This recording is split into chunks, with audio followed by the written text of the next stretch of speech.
أعوذ بالله من الشيطان الرجيم بسم الله الرحمن الرحيم الحمد لله رب العالمين وصلى الله على محمد وآله الطاهرين اللهم صل على محمد وآل محمد وعجل فرجهم. Chers frères, chères sœurs, Assalamu alaikum wa rahmatullahi wa barakatuh. Nous sommes aux portes du mois de Muharram. Une année lunaire s'est écoulée et une nouvelle s'apprête à commencer.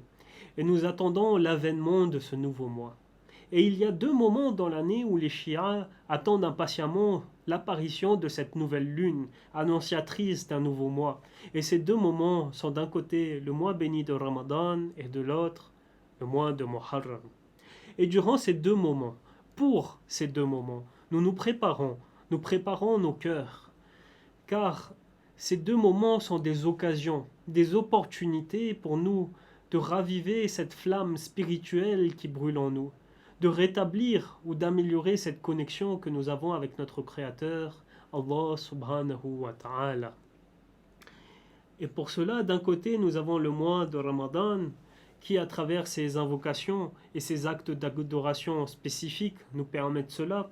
Et de l'autre, nous avons le mois de Muharram qui, par la commémoration du martyre de l'imam al-Hussein alayhi salam et la vivification de son souvenir et de son héritage, nous permettent de rester connectés en permanence avec notre Créateur, Allah subhanahu wa ta'ala.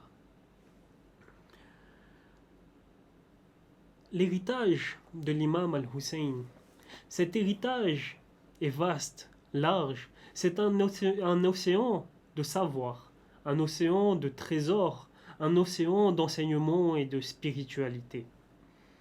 Et dans cet océan de trésors, nous retrouvons un trésor, qui est l'invocation de Arafat, celle que l'imam a fait le 9 Zilhajj sur le mont Arafat. L'invocation de Arafat est connue. Elle est connue comme étant un texte rempli de savoir et d'enseignements cachés en elle, en lui. Et d'ailleurs, il est connu que quiconque souhaite se rapprocher d'Allah subhanahu wa ta'ala, chercher cette connaissance divine, chercher à connaître, avoir la ma'rifat d'Allah subhanahu wa ta'ala, qui se penche sur la vocation de Arafat et qui l'étudie, car beaucoup d'enseignements sont cachés à l'intérieur. Et c'est un des textes les plus riches en ce qui concerne la ma'rifat d'Allah subhanahu wa ta'ala. Et d'ailleurs, le mot Arafa vient de la même racine que le mot Ma'rifa que j'ai utilisé précédemment, qui désigne la connaissance profonde du divin. Alors, d'une invocation qui s'appelle l'invocation de Arafat, nous ne pouvons qu'espérer trouver la connaissance et la proximité d'Allah subhanahu wa ta'ala à l'intérieur à travers les enseignements de l'imam al-Hussein alayhi salam. Et d'ailleurs, quand l'imam al-Hussein alayhi salam est en train de prononcer les paroles de cette invocation, est en train d'avoir cette discussion avec son créateur, c'est un moment spirituel unique. C'est un moment spirituel unique où l'imam nous permet d'entrevoir la réalité de ce monde à travers ses paroles et le haqiqat, la réalité ne serait-ce qu'un peu d'Allah subhanahu wa ta'ala. Et sans plus tarder, nous allons rentrer dans le sujet.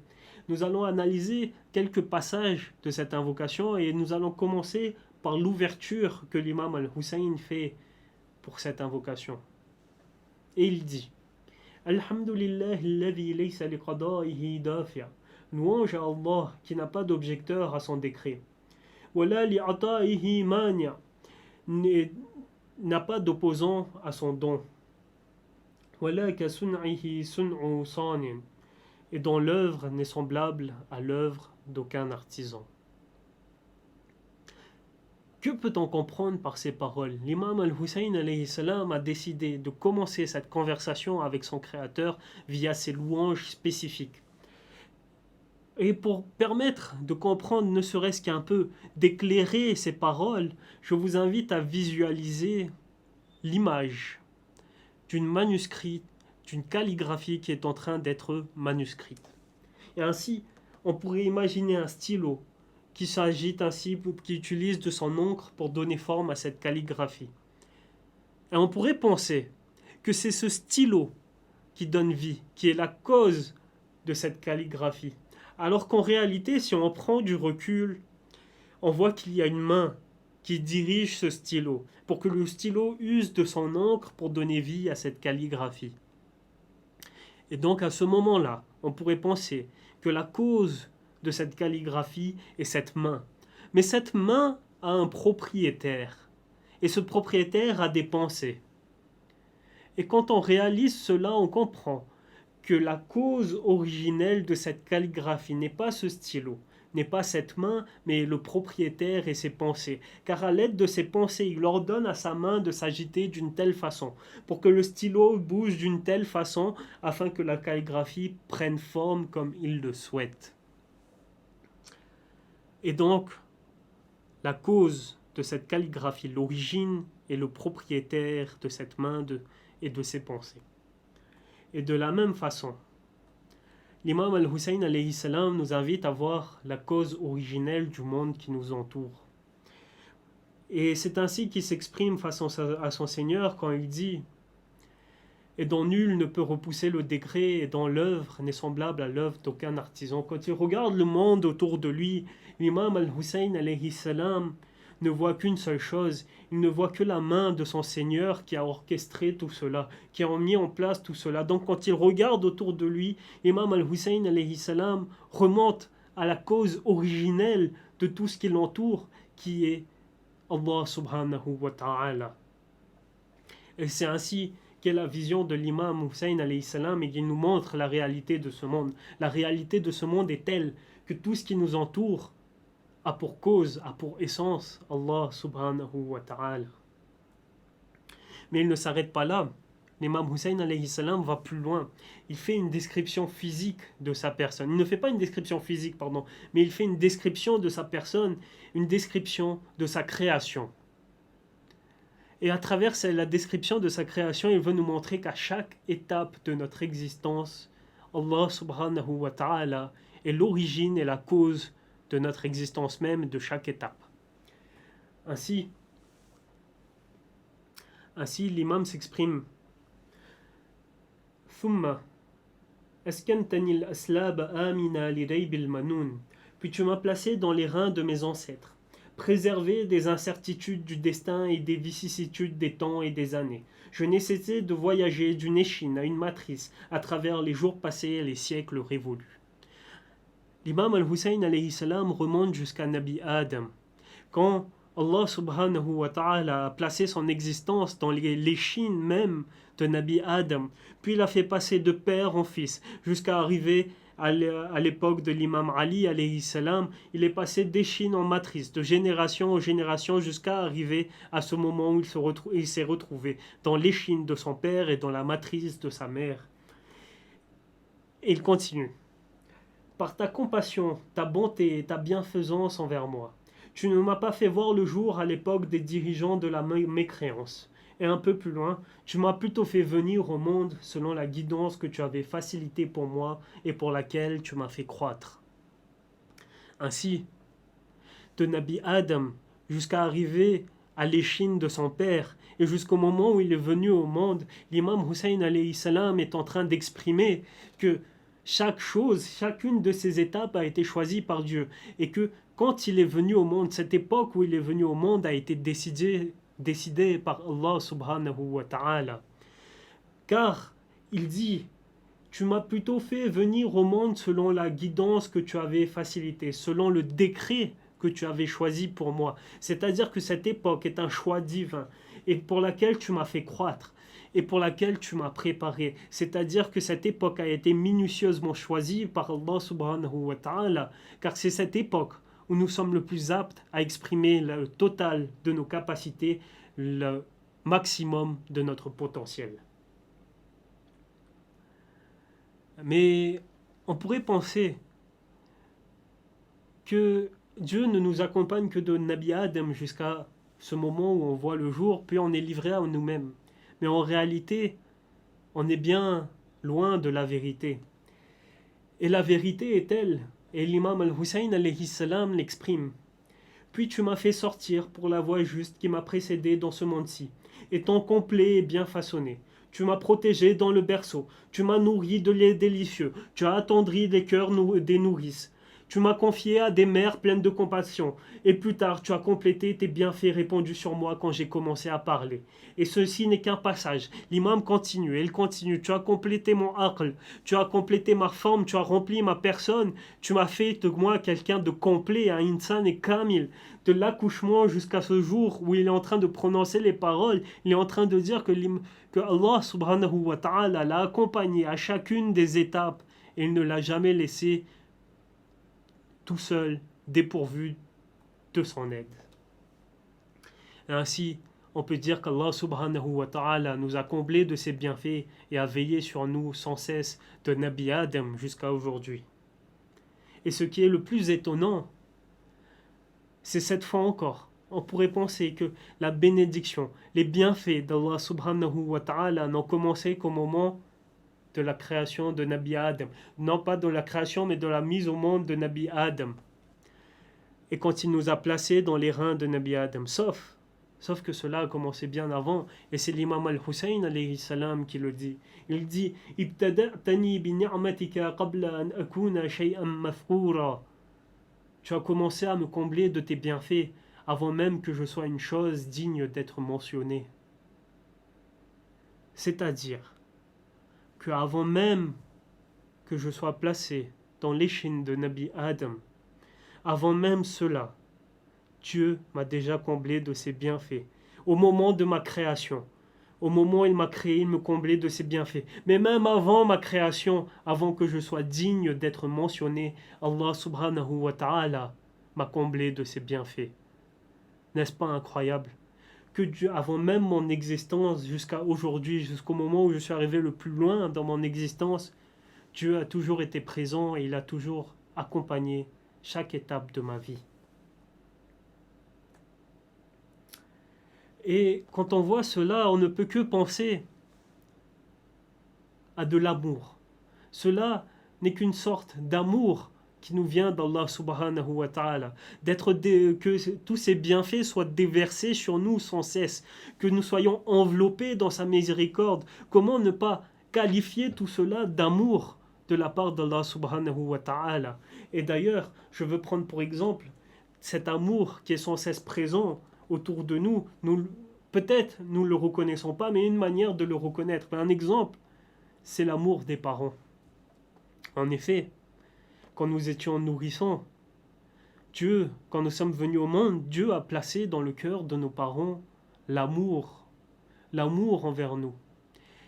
Et c'est par cet amour, grâce à cet amour, que nous avons survécu, car Dieu nous a donné des protecteurs aimants qui ont répondu à nos besoins quand nous étions incapables de répondre à nos besoins nous-mêmes, qui nous ont nourris quand nous étions incapables de chercher notre nourriture nous-mêmes. Et cet amour que Dieu a placé dans le cœur des parents n'est qu'une manifestation infime de l'amour divin qu'il a envers nous. Et cet amour est inconditionnel, en effet, car avant même que je sois capable d'agir dans le sens de la volonté d'Allah ou à son encontre, d'être méritant de cet amour, de susciter cet amour, Allah m'a donné cet amour, il m'a baigné de ses bénédictions, de ses bienfaits, avant tout cela même. Et pour preuve, je vais prendre le moment où nous n'étions même pas une chose palpable, une chose digne d'être mentionnée. Et à ce moment-là, Dieu nous a arrosés de bienfaits. Et ensuite, quand nous étions dans le ventre de notre mère, et quand nous étions encore nourrissants, nous étions incapables de nous débrouiller seuls, et pourtant l'amour divin était bien présent et nous a aidés à survivre, pour atteindre ce jour où nous sommes complets et arrivés au monde. Et pourtant à ce moment-là, nous étions incapables d'agir pour ou contre sa volonté. Et plus tard, quand nous avons acquis la capacité d'agir, d'avoir le libre arbitre, d'aller dans le sens de sa satisfaction ou à l'encontre, malgré cela, Allah subhanahu wa ta'ala nous a comblés de ses bienfaits. Et c'est l'imam al-Hussein alayhi salam qui une fois de plus l'exprime. Il dit Mon ignorance à ton sujet et mon audace envers toi ne t'ont pas empêché de me guider vers ce qui me rapproche de toi. C'est-à-dire que même quand j'ai eu le libre arbitre, quand j'étais capable de décider de mes actions tout seul, en pleine conscience, quand j'ai décidé de ne pas aller dans le sens de ta volonté, d'avoir des manquements, d'être négligent, de ne pas chercher ta satisfaction, malgré cela, cela ne t'a pas empêché de me baigner de miséricorde, de m'arroser de miséricorde. Et mes manquements, ma négligence, n'ont jamais été des obstacles entre l'amour de Dieu et moi. Et j'en veux pour preuve la suite de la Dua et Arafat. L'imam al-Hussein dit à son Seigneur, si je t'invoque, tu me réponds. Malgré que quand lui, il m'appelle, par exemple, lors de la prière, je lui tourne le dos, je ne réponds pas. Mais quand je l'invoque moi, lui, il me répond toujours, il n'a jamais fermé sa porte. Et si je te demande, tu me donnes, sans compter, parce qu'il est difficile pour quelqu'un qui aime. Je ne dis pas quelque chose peut être difficile pour Dieu, mais Dieu, dans sa clémence, dans sa générosité, quand il nous voit dans le besoin, il ne peut s'empêcher de répondre à notre besoin, parce que ça fait partie de son essence. Il est le miséricordieux, le généreux. Bien sûr qu'il va me donner si je lui demande, alors que moi, quand il me demande d'agir d'une telle façon, d'agir dans le sens de sa satisfaction, est-ce que je réponds à sa demande? Et si je t'obéis, tu me remercies. Et quand je vais dans le sens de ta satisfaction, quand je fais des actes d'adoration, quand je vais dans ce que tu m'as demandé, malgré le peu de sincérité dans mes actions, mais peu importe dans quel intérêt je fais mes actions, Allah subhanahu wa ta'ala me remercie et écrit ces actions dans le livre de mes bonnes actions. Et quand on voit tout cela, comment ne pas penser que Allah subhanahu wa ta'ala est généreux? Comment ne pas être reconnaissant devant tout cela? Comment ne pas être reconnaissant devant tant de miséricorde, tant de générosité, tant d'amour de la part de notre Seigneur? Et d'ailleurs, un point que j'ai oublié, l'imam al-Hussein alayhi salam dit ainsi que la porte du pardon est toujours ouverte, que nous pouvons toujours revenir à Allah subhanahu wa ta'ala. Quand il dit si je t'invoque, tu me réponds. Et c'est ça raviver la flamme spirituelle. C'est chercher se repentir, chercher à retourner vers Allah subhanahu wa ta'ala, revenir vers lui. C'est ça l'objectif du mois de Muharram. Et l'imam se confie à son Seigneur et il dit ces paroles. Aussi, ô mon Dieu, lesquels de tes bienfaits pourrais-je compter et mentionner? Pour lesquels de tes dons te remercier alors qu'ils sont, ô Seigneur, trop nombreux pour être recensés par ceux qui les dénombrent. Et oui, quand on voit cette liste toute petite que nous avons faite sur les bienfaits d'Allah subhanahu wa ta'ala, que l'imam al-Hussein alayhi salam énumère, nous ne pouvons que penser à tous les autres bienfaits que nous n'avons pas cités. Et dans ces bienfaits, si j'essayais de les énumérer, rien que le fait de les énumérer me prendrait l'entièreté de mon existence parce qu'ils sont trop nombreux pour que je puisse tous les connaître et en avoir conscience de tous ces bienfaits. Et même si je choisis un seul de ces bienfaits et que je décide d'être reconnaissant envers un de ces bienfaits, je ne pourrai jamais être à la hauteur de la grandeur de ce bienfait. Car rien que le fait d'utiliser ma bouche et mes lèvres pour exprimer ma reconnaissance envers Allah subhanahu wa ta'ala serait digne, serait demandant d'une nouvelle reconnaissance parce que j'utilise un bienfait pour exprimer la reconnaissance envers un autre bienfait. Et ainsi, je ne pourrai jamais m'arrêter toute mon existence à être reconnaissant envers mon Seigneur qui m'a tant donné, qui m'a tant aimé. Et parmi tous ces bienfaits, il y a un bienfait pour lequel nous devons être particulièrement reconnaissants, qui requiert notre attention. Et c'est l'imam Ja'far as-Sadiq alayhi salam qui cite ce bienfait et il est rapporté dans Kamil al-Ziyarat. Man arada Allahu bihi al-khayr qadhafa fi qalbihi hubba al-Husayn wa hubba ziyaratihi. Celui pour qui Allah subhanahu wa ta'ala souhaite le bien, il insuffle dans son cœur l'amour de l'imam al-Hussein alayhi salam et l'amour de sa ziyara.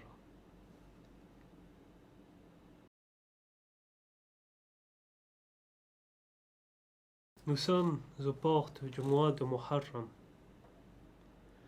et nous préparons nos cœurs pour vivre ou revivre ces événements qui ont eu lieu 1400 ans auparavant. Et l'imam al-Hussein alayhi salam, lui aussi, au moment de prononcer les paroles de l'invocation de Arafat, s'apprêtait, se préparer à vivre les événements de Karbala. Et après avoir listé ces quelques bienfaits de la part de son créateur,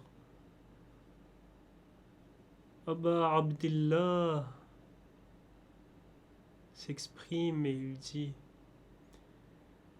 et moi j'atteste, ô mon Seigneur, par ces nerfs qui me permettent de voir à travers mes yeux, par ces plis sur mon front, par ce nez qui laisse passer mon souffle, par les canaux de mon tympan, de mes oreilles, qui me permettent d'entendre, par ces lèvres qui s'ouvrent et se ferment en harmonie avec ma langue pour proclamer ta louange, par la base de mon palais et la plantation de mes molaires. J'atteste que, ô Seigneur, si j'essayais de te remercier pour un seul de tes bienfaits, j'en serais incapable. Et quelle tragédie! Quelle tragédie! Que ses yeux ont été témoins de la flèche qui a transpercé Ali Asghar. Que ses oreilles ont entendu les pleurs des enfants assoiffés et des mères endeuillées. Que ce front a été recouvert de la poussière du sol brûlant de Karbala. Que cette langue a été assoiffée 3 jours durant et qu'elle n'a pas pu étancher sa soif, pas même à l'aide d'une seule goutte d'eau. Quelle tragédie!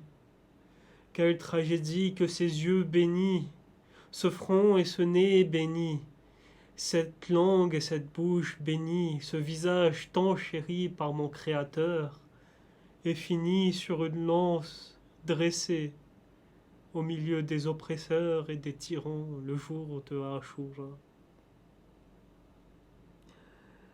Et Aba Abdillah continue et dit: et moi j'atteste, ô mon Seigneur, par ce que renferme la cavité de ma poitrine, par les attaches de la veine de mon cœur et de la suspension de son diaphragme, par le cartillage de mes côtes, par les articulations, par mes membres et l'extrémité de mes doigts, par ma chair, mon sang, mes cheveux, ma peau, mes nerfs, mes vaisseaux, mes os, mes veines et l'ensemble de mes organes.